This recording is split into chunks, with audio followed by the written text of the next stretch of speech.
The dust-laden wind carried the distant sound of a woman's scream as Forrest Lawson rode toward Montezuma, Colorado, in the summer of 1875. Something in that scream struck a chord deep in his soul, a chord he thought had been silenced years ago during the war. His calloused hand instinctively moved to the revolver at his hip, his weathered face hardening beneath the shadow of his wide-brimmed hat. The town of Montezuma had sprouted up during the Silver Rush, nestled in the foothills of the San Juan Mountains. Once a promising boomtown, it now teetered on the edge of becoming another ghost town as the mines started to dry up. Desperation hung in the air as tangibly as the dust that coated everything from the worn wooden boardwalks to the faded signs hanging from the storefronts. Forrest had drifted through many towns like this since the war ended. 10 years of wandering, taking odd jobs, hunting bounties, and moving on before anyone could know him too well or see the ghosts that haunted his eyes. He'd planned to pass through Montezuma like all the others, maybe stop for a drink and supplies before heading farther west. But that scream changed everything. He dismounted outside the Silver Dollar Saloon, the worn leather of his saddle creaking as he swung his long frame down. His spurs jingled softly as he tied his chestnut mare to the hitching post. The horse, Penny, snorted and nudged his shoulder as if sensing his unease. "Easy, girl," he murmured, patting her neck. "Won't be long." The saloon was like 100 others he'd been in, piano music competing with drunken laughter, the clinking of glasses, and the shuffling of cards. The air was thick with tobacco smoke and the smell of whiskey. Forrest made his way to the bar, his eyes scanning the room from beneath the brim of his hat. "Whiskey," he said to the bartender, a portly man with a handlebar mustache and suspicion in his eyes. "Ain't seen you before," the bartender remarked, pouring the amber liquid into a glass. "Just passing through," Forrest replied, sliding a coin across the scarred wooden surface. "Heading where?" "Wherever the wind takes me," the bartender snorted. "Wind's been mighty unpredictable these days." Forrest took a sip of his whiskey, letting the familiar burn slide down his throat. His attention was caught by a hushed conversation at the end of the bar between two well-dressed men who looked out of place in the rough establishment. "Auctions tonight at Thornton's place," the taller one whispered, not quite quietly enough. "Special merchandise this time. Fresh from back east." The shorter man, wearing an expensive suit and a gold pocket watch, smiled coldly. "How much?" "Starting at 500. But she's a beauty. Educated, too. Could fetch 1,000 easy." Forrest's grip tightened on his glass. The words sank like stones in his stomach. He'd heard of such auctions before, women sold to the highest bidder, shipped west under false pretenses of respectable employment, or marriage, only to end up as property. The war might have ended slavery officially, but out here in the territories, far from the law's watchful eye, many horrors still persisted. He drained his whiskey and approached the men casually. "Evening, gentlemen." Couldn't help overhearing about an auction. New in town and looking for entertainment. The taller man eyed him suspiciously, taking in his dusty clothes and the hardness in his eyes. "Private event. Invitation only." "I've got money," Forrest said, patting his pocket. The shorter man laughed. "It takes more than money, Cowboy. It takes connections." "And who might I speak to about making those connections?" The men exchanged glances. Finally, the taller one shrugged. "Thornton's the man you want. Has a big house north of town. Can't miss it. But he doesn't take kindly to strangers." Forrest nodded his thanks and returned to his horse. As he rode through town, he gathered information from shopkeepers and townspeople who were willing to talk. Richard Thornton had come to Montezuma 3 years ago, bought the biggest house, and set himself up as a businessman. He owned the bank now, and half the mines. People spoke of him with a mixture of fear and respect. No one mentioned the auctions, but Forrest could sense there were secrets behind their careful words. By dusk, he had made his way to Thornton's property, a sprawling ranch house surrounded by a high wooden fence. Carriages were already arriving, carrying men in fine clothes. Forrest watched from a ridge overlooking the property, noting the armed guards patrolling the perimeter. He waited until full dark before making his move. Leaving Penny tethered safely away from the house, he approached on foot, keeping to the shadows. Years of tracking outlaws had taught him how to move silently, how to be patient, how to find the weaknesses in any defense. Slipping past the guards required timing and luck, but he managed to make it to a window at the back of the house. Inside, he could see a gathering of about 15 men in the main parlor, drinking and smoking. A makeshift stage had been set up at one end of the room. Forrest's blood ran cold as a side door opened and a young woman was led in, her wrists bound in front of her. Even from a distance, he could see the fear in her eyes, though she held herself with dignity. She wore a simple blue dress that had seen better days, but there was an undeniable grace in her bearing. The man leading her, Thornton, Forrest presumed, began to speak, his voice carrying through the partially opened window. "Gentlemen, as promised, tonight's special offering. Miss Eleanor Zimmerman, 20 years old, educated at a fine ladies' academy back east. Circumstances have left her without family or funds, and we are fortunate enough to offer her a new position in life." The men laughed, and Eleanor's chin lifted defiantly. Thornton continued, "Bidding starts at $500. Who will open?" Forrest had seen enough. He made his way around to the back entrance of the house, where a guard stood smoking a cigarette. With swift efficiency, Forrest knocked the man unconscious and took his pistol. Moving through the kitchen, he encountered a frightened servant girl who took one look at his face and pointed wordlessly toward a corridor. He could hear the bidding continuing in the main room. "700! Someone called. 800! Came another voice. "Do I hear 9? Thornton's voice was smooth as oil. Forrest found himself in a narrow hallway leading to the main parlor. Through a crack in the door, he could see Eleanor standing on the stage, her face a mask of controlled terror. Her eyes were the color of amber in the lamplight, her brown hair falling in waves down her back. There was a fire in those eyes that spoke of a spirit unbroken despite her circumstances. "Going once at 800. Going twice." Forrest didn't wait for the final call. He kicked open the door with such force that it splintered off its hinges, his revolver already drawn and aimed at Thornton. "This auction is over," he declared, his voice cutting through the shocked silence that followed his entrance. Thornton recovered first, his hand moving toward his own weapon. "Who the hell do you think you are? The man who's going to put a bullet between your eyes if you don't release her right now," Forrest replied evenly. The room erupted in chaos. Some men reached for weapons, others scrambled for exits. Forrest kept his aim steady on Thornton, even as he was aware of others drawing on him. "You're outnumbered, stranger," Thornton sneered. "One man against all of us? Those are poor odds. I've faced worse," Forrest said, then raised his voice. "Miss Zimmerman belongs to no one but herself. I'm taking her out of here, and anyone who tries to stop us will answer to my gun." Eleanor stared at him, hope and disbelief warring in her expression. Then, in a voice strong enough to carry across the room, she said, "I choose to leave with him." Thornton laughed harshly.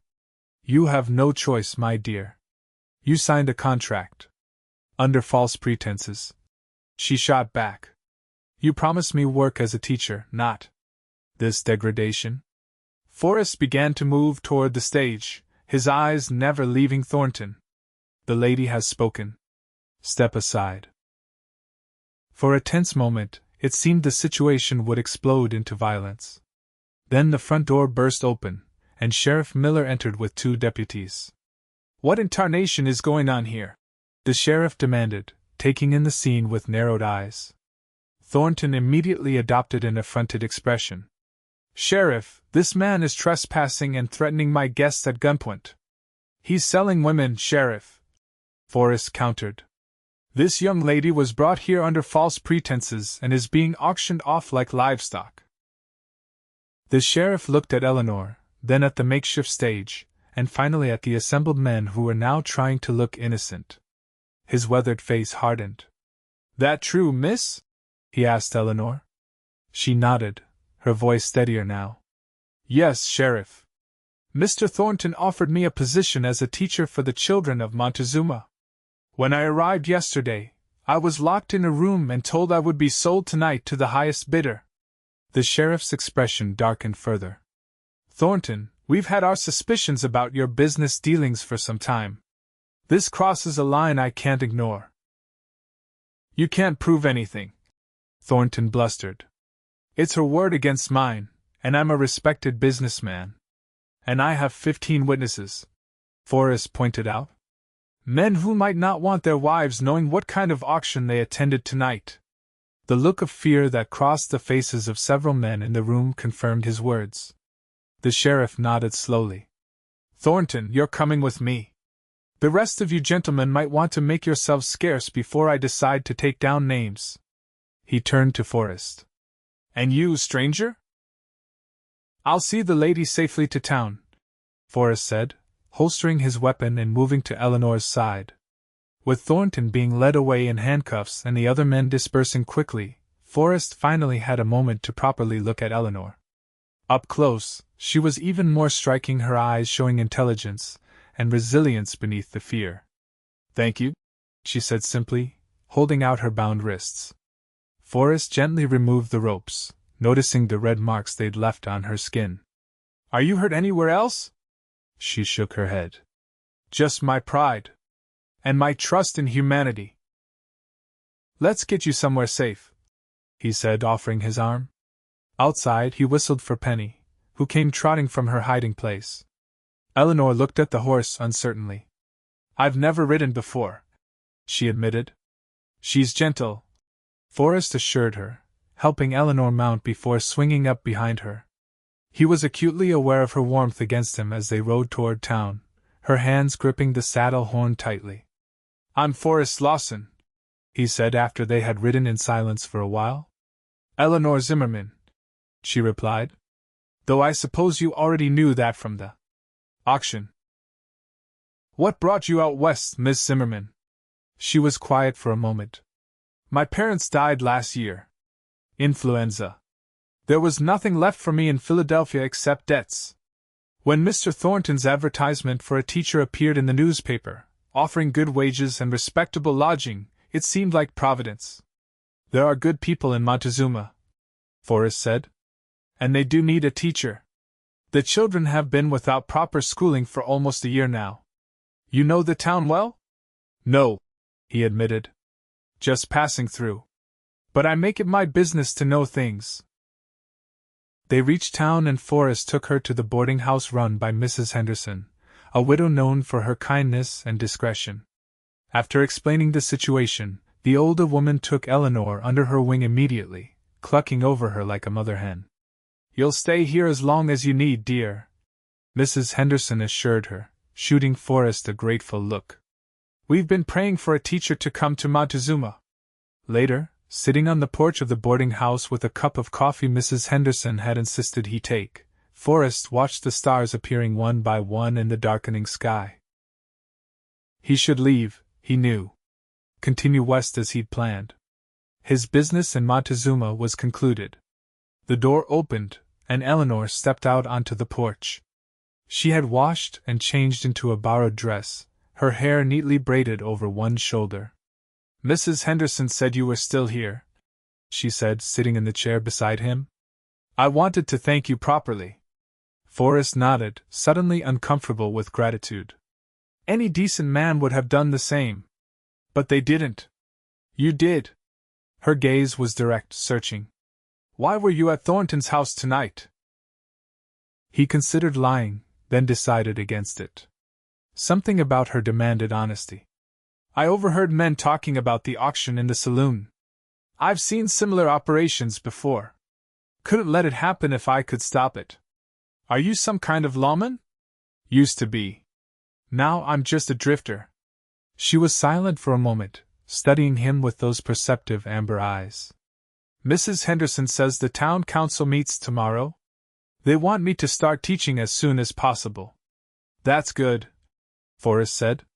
You'll be doing what you came for. Yes. She hesitated. And you'll be moving on, I suppose? He should say yes. That was always the plan. Keep moving, stay ahead of the memories, never put down roots. But something in her eyes made him pause. Perhaps I'll stay a few days, he heard himself say. Make sure Thornton faces justice. The smile that lit up her face stirred something in him he thought long dead. I'd like that, Mr. Lawson. Forrest, he corrected gently. Forrest, she echoed, and his name on her lips sounded like a beginning. The next morning, Forrest found himself attending the town council meeting, standing at the back of the room as Eleanor was officially welcomed and appointed as the town's teacher. The council members, a mix of merchants, the local doctor, and a few prominent ranchers, were clearly relieved to have found a qualified educator. We can offer $20 a month, said Dr. Wilson, the council president, plus room and board at Mrs. Henderson's. It's not much, but it's fair, Eleanor said with a gracious smile. And I understand the school needs some repairs before classes can begin? This led to a discussion about the state of the schoolhouse, which had stood empty for months. Volunteers were quickly organized to replace broken windows, fix the roof, and clean the place thoroughly. Forrest, to his own surprise, found himself offering to help. After the meeting, Eleanor approached him, her eyes bright with excitement. Thank you for coming. And for volunteering. I didn't expect that. Neither did I, he admitted with a small smile. Over the next week, Forrest worked alongside the townspeople to restore the schoolhouse. He found himself watching Eleanor as she directed operations, impressed by her natural authority and clear vision. She knew exactly what she wanted for her students, and wasn't afraid to ask for it. The physical labor felt good after so many months on horseback. Hammering nails, sawing boards, and repairing desks gave him a sense of purpose he hadn't felt in years. In the evenings, he would join Eleanor and Mrs. Henderson for dinner, finding himself drawn into their conversations about books, politics, and the future of Montezuma. You're quite knowledgeable for a drifter, Eleanor remarked one evening as they sat on the porch after dinner. Forrest shrugged. I read when I can. And I listen more than I talk. Where are you from originally? He hesitated. It had been so long since anyone had asked about his past. Virginia. Small town you've never heard of. And your family? Gone. The word hung between them, heavy with unspoken grief. Eleanor's hand lightly touched his arm. I'm sorry. The war? He nodded, not trusting himself to speak. She didn't press further, and he was grateful for her understanding. As the days passed, Forrest found himself inventing reasons to stay in Montezuma. Thornton's trial was set for the following month, and the sheriff had asked him to stick around as a key witness. The schoolhouse needed more work than initially thought. Eleanor needed help organizing books and supplies. The truth, which he barely admitted to himself, was that he was drawn to her in a way he couldn't explain or resist. Her intelligence, her courage in the face of adversity, her genuine care for the children who would soon be her students, all of it fascinated him. For her part, Eleanor seemed equally interested in him. She would seek him out with questions that could have waited, bring him coffee while he worked, sit beside him at church on Sundays. The townspeople began to notice, exchanging knowing glances when the two were seen together. The day before the school was set to open, Forrest found Eleanor sitting alone on the schoolhouse steps, a troubled expression on her face. Something wrong? He asked, sitting beside her. She sighed. I received a letter from the prosecutor today. He says Thornton's lawyer is going to claim I agreed to be sold. That I knew what I was getting into and changed my mind when I saw the caliber of potential buyers. Forrest's jaw tightened. No one will believe that. Won't they? It's his word against mine. And he's a man of property and influence, while I'm just a woman with no family to vouch for me. You have me, Forrest said firmly. And the sheriff. And half the town who's come to know you these past weeks. She looked at him, vulnerability clear in her eyes. Why have you stayed, Forrest? Really? The question caught him off guard, though he'd asked himself the same thing countless times. "I'm not sure I know," he answered honestly. "It felt right. And when will it feel right to leave?" The thought of leaving sent a sharp pain through his chest. "I don't know that either."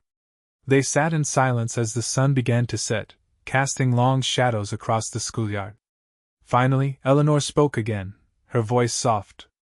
"I never properly thanked you for what you did that night. You risked your life for a stranger.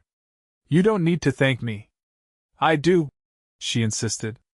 "You saved me from a fate worse than death. And then you stayed and helped me build a life here." "That means something, Forrest." He looked at her then, really looked at her, and saw the emotion in her eyes. Before he could stop himself, he leaned forward and kissed her gently. She responded instantly, her hand coming up to rest against his cheek. When they pulled apart, Forrest felt as though something fundamental had shifted inside him.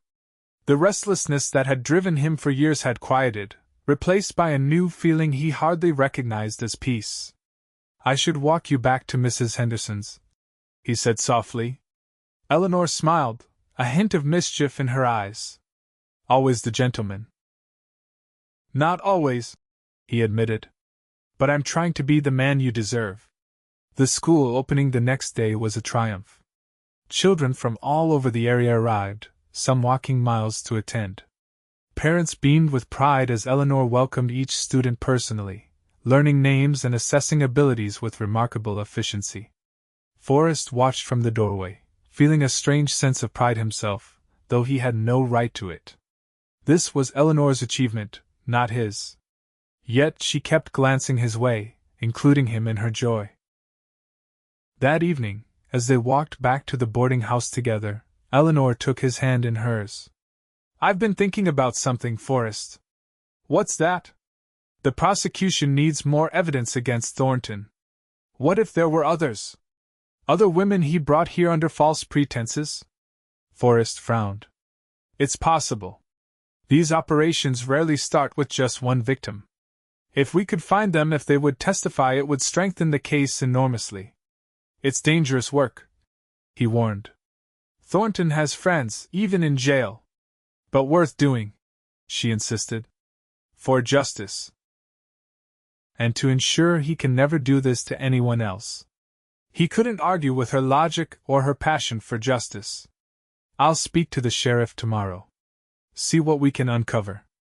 What followed was a month of intensive investigation. Forrest used his skills as a former lawman to track down leads, interview witnesses, and piece together the extent of Thornton's operation. Eleanor, despite her teaching duties, helped in the evenings, writing letters and organizing the information they gathered. They discovered 3 other women who had been brought to Montezuma by Thornton in the past year. 2 had been sold to men in neighboring towns and were essentially being held captive. The 3rd had escaped and was living in Denver under an assumed name. With the sheriff's help, they rescued the 2 women and convinced the 3rd to return and testify. By the time Thornton's trial began, the prosecution had a solid case against him. Throughout this work, Forrest and Eleanor grew closer. Their partnership in pursuing justice strengthened their personal bond. In the evenings, they would walk together, talking about their pasts, their hopes, and increasingly, their future. "Have you ever thought about settling down?" Eleanor asked one night as they stood on the bridge over the creek that ran through town. "Not for a long time," Forrest admitted. "After the war, I couldn't imagine staying in one place. Too many ghosts. And now?" He looked down at her, moonlight silvering her hair. "Now I'm starting to remember what it feels like to belong somewhere." The trial lasted 3 days. Eleanor testified on the first day, her composure and clarity impressing everyone in the courtroom. Forrest testified next, describing what he had witnessed at the auction and the subsequent investigation. The other women's testimonies followed, each one more damning than the last. Thornton's lawyer tried to discredit them, suggesting they were women of loose morals who had agreed to come west to work as prostitutes.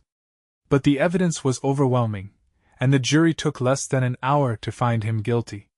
The judge sentenced Thornton to 20 years in the territorial prison. As he was led away in chains, he glared at Forrest and Eleanor with undisguised hatred. "This isn't over," he spat. "I have friends who will make you pay." Forrest stepped forward protectively, but Eleanor put a hand on his arm. "It is over, Mr. Thornton," she said calmly. "Your friends will think twice before associating with a convicted criminal." Outside the courthouse, the townspeople gathered to congratulate them. Dr. Wilson approached with a proposition. "Lawson, the town council has been discussing the need for a proper lawman here in Montezuma. Sheriff Miller has his hands full with the whole county. We were wondering if you might consider taking on the role of town marshal." Forrest was stunned by the offer. "I haven't worn a badge in a long time, Doctor. But you've shown you still know how to uphold the law," Wilson pressed. "And the town needs someone we can trust. The pay isn't much, but there's a small house that comes with the position." Forrest looked at Eleanor, who was watching him with hopeful eyes. "Can I think about it?" "Of course. But don't take too long. With the mines showing new promise, we're expecting more people to arrive soon." That night, as they sat on Mrs. Henderson's porch, Forrest finally gave voice to the thoughts that had been circling in his mind. "I'm thinking of accepting the marshal position." Eleanor's face lit up. "You are? That's wonderful, Forrest. It would mean staying in Montezuma. Putting down roots. Is that what you want?" He took her hand in his. "What I want is to be where you are, Eleanor. These past weeks have shown me that I don't need to keep running from my past. That maybe I can have a future after all." Tears shimmered in her eyes. "Is that a proposal, Marshal Lawson?" "It is," he said, suddenly nervous. "Though I don't have a ring yet, and I know it's fast, and you might want more time too." She silenced him with a kiss. When she pulled back, she was smiling through her tears. "Yes. My answer is yes." They were married 2 weeks later in the newly restored church, with the entire town in attendance. Mrs. Henderson insisted on hosting the reception at the boarding house, and the children from Eleanor's school performed a special song they had rehearsed in secret. As the newlyweds danced under lantern light in the town square, Forrest marveled at how his life had changed in just a few short months. From a drifter with no destination to a marshal with a wife and a home. "What are you thinking?" Eleanor asked, looking up at him. "That I'm the luckiest man in Colorado Territory," he replied, tightening his arm around her waist. "Because you broke down a door and found a wife?" she teased. He laughed, remembering that fateful night. "Because I found you. Because you saw something in me worth saving. We saved each other," she said softly. The years that followed were good ones for the Lawsons and for Montezuma. The silver mines experienced a resurgence, bringing new prosperity to the town. Eleanor's school flourished, eventually expanding to a larger building with 3 teachers. Forrest served as marshal with a fair but firm hand, earning the respect of even the roughest elements in town. Their first child, a son they named James, arrived a year after their wedding. A daughter, Sarah, followed 2 years later. The small house that came with the marshal's position was soon expanded to accommodate their growing family. On their 5th wedding anniversary, Forrest took Eleanor back to the bridge where they had first spoken of a future together. "Any regrets?" he asked as they looked out over the water, now spanned by a sturdier structure than the original wooden bridge. Eleanor shook her head, leaning into his embrace. "Not one. Though I sometimes wonder what would have happened if you hadn't been in that saloon that day, if you hadn't heard about the auction. I would have found you anyway," Forrest said with certainty. "Some things are meant to be. Like a drifter and a schoolteacher?" "Especially a drifter and a schoolteacher." He kissed her temple gently. "I spent years running from my past, only to find my future waiting for me in Montezuma, Colorado." "Our future," she corrected, turning in his arms to kiss him properly. As the sun set behind the mountains, casting the town in a golden glow, Forrest Lawson held his wife close and thanked whatever fate or providence had led him to that saloon, to that auction, to that moment when he kicked down a door and claimed a woman's freedom and in doing so, found his own.